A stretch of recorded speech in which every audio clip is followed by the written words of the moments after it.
नमस्कार मित्रांनो, government schemes आणि नवीन अपडेटमध्ये आपल्या सर्वांचे स्वागत आहे.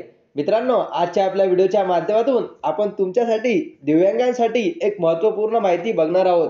शासनाने दिव्यांगांसाठी महत्त्वपूर्ण निर्णय हा घेतलेला आहे. जे कोणी महाराष्ट्रामध्ये दिव्यांग व्यक्ती आहे यांच्यासाठी हा महत्त्वपूर्ण निर्णय आहे. तर मित्रांनो, काय आहे महत्त्वपूर्ण निर्णय? तर मित्रांनो, दिव्यांगांना सध्या आता शासनाकडून 1500 रुपये प्रति महिना हा मिळते. 1500 रुपये शासनाकडून दिवाळीपर्यंतचे सर्व पैसे हे दिव्यांगांना देण्यात सुद्धा आलेले आहे.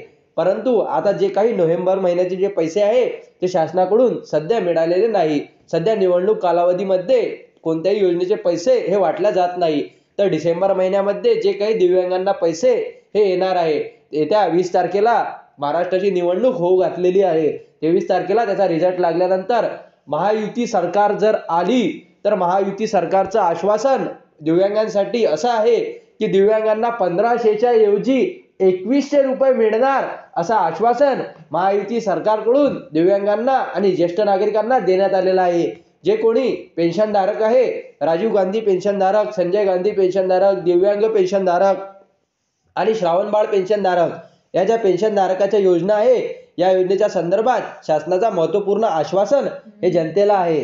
काय जे आश्वासन? तर मित्रांनो, 1500 रुपये पेन्शनच्या ऐवजी 2100 रुपये प्रति महिना असं पेन्शन हे वाढ हे करण्यात येणार आहे, असं आश्वासन शासनातर्फे लोकांना देण्यात आलेलं आहे. हे महत्त्वपूर्ण माहिती आजच्या आपल्या व्हिडिओच्या माध्यमातून आपण तुमच्यासाठी बघितलेली आहे.